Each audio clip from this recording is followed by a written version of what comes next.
Response to the recent rash of deadly school violence.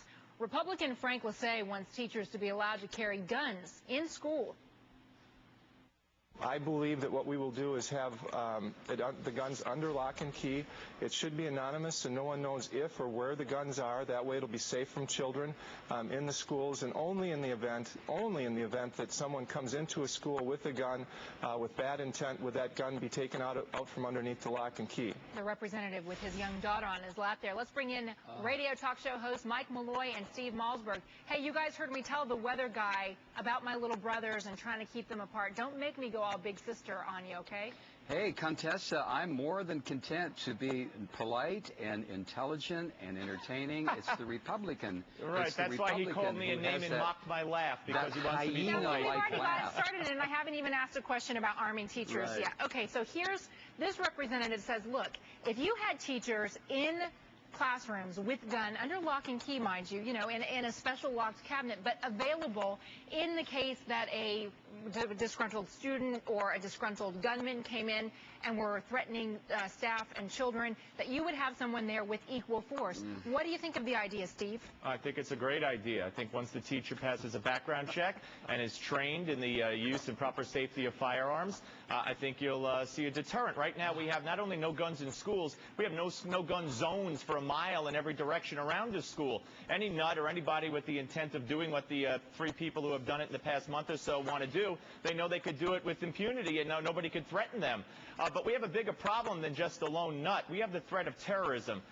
September 2nd, I believe, was the anniversary. Now, again, listen, I want to keep it to guns in schools. Well, yes, I am keeping it to guns in schools. If a truckload full of terrorists, that's kind of like we see in Hamas training videos, ever gets out with their Kalashnikovs and tries to get into a school, they could do it also with impunity. We need a Hercules-type police officer, at least one, in every school in the country. We need locked doors, and we need cameras outside. This is not a joke. Mike, what do you think? Do you think that teachers should not only have guns, but Kalashnikovs?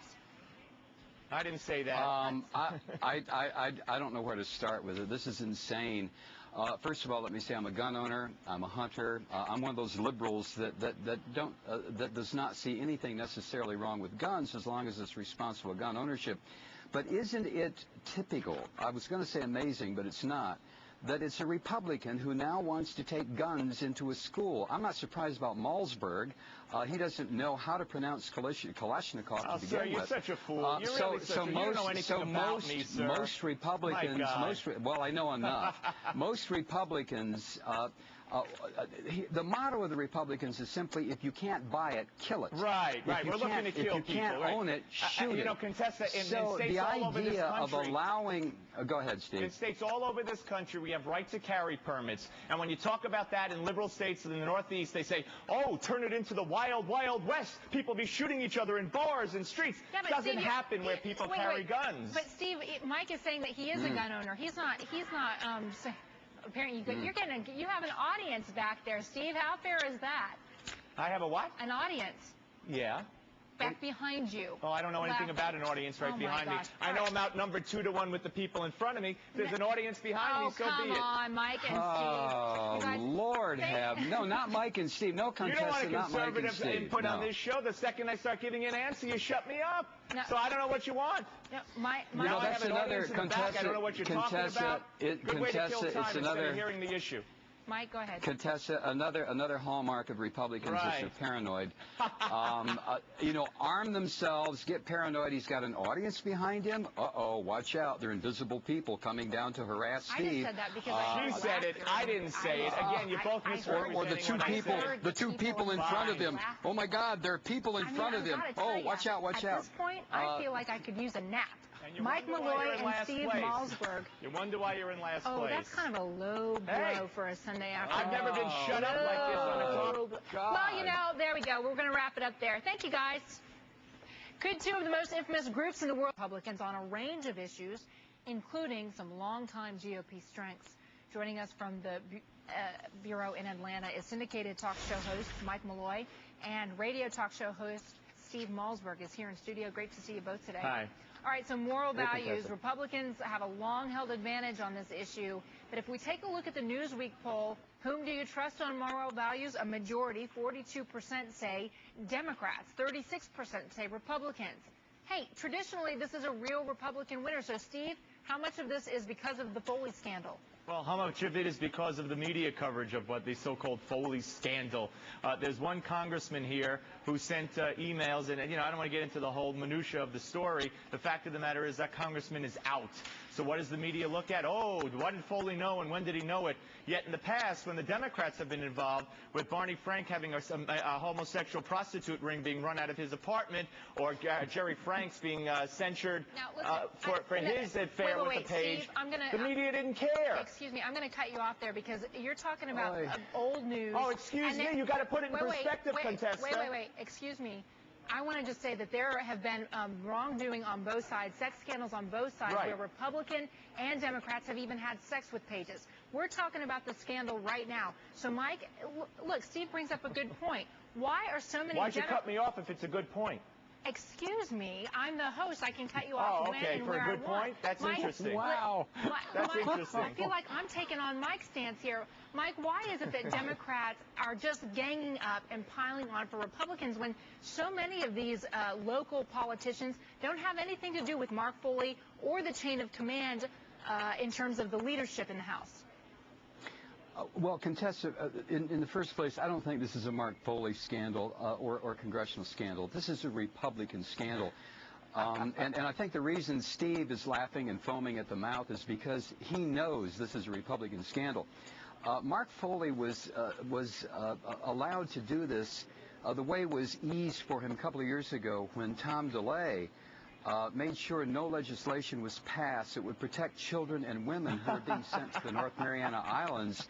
Oh, Steve, shut up, man. I beg your pardon. Can you control yourself? I know you're a liberal. You don't have to call names or get vulgar. No, let Mike finish. Sure, maybe he'll tell me to shut up again.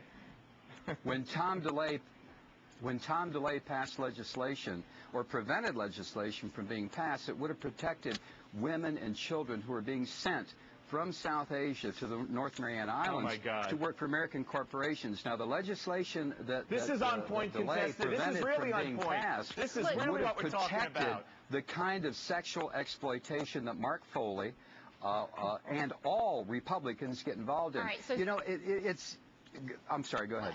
Steve, I mean, the bigger question is, it does seem, regardless of how you want to say, let's look at the historical background here. Right now, Republicans have a big job on their hands, and that job is to win back the confidence of the American people. And you know how they do that? Well, how? They point out that if the Democrats come to power, you're going to have Harry Reid in charge of the Senate, who said, we killed the Patriot Act, and who said English as the national language is racist. John Murtha would be the majority leader, who said our troops are cold-blooded killers. Dick Durbin would get a committee chairmanship, who said our soldiers are like Nazis.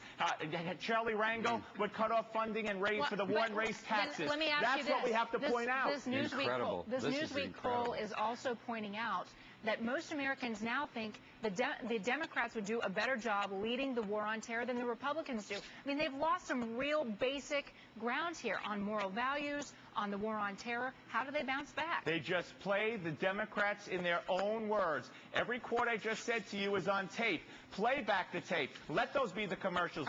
Let the people see what they will get in the leadership if the Democrats win. Mike, I'll give you the last word here.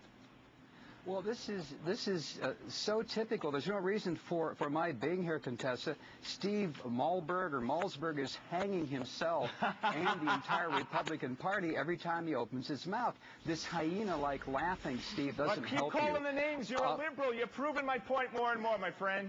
Well, Contessa, I really don't need to be here. I mean, I'll stick around for the next segment. But what Malberg is doing is what Republicans always do. They never take responsibility, ever. It's always somebody else's fault. I'm quoting Democrats, my friend. It's the Democrats, it's the media, it's Clinton, it's Hillary, the Democrats' own words. God, Mike it's Malloy, the devil, Steve Malsberg. it's demons. Sometimes I feel like I don't need to be here either, but then they remind me. I get paid to do this, so gentlemen, thanks. It has become the rage in homes and college campuses.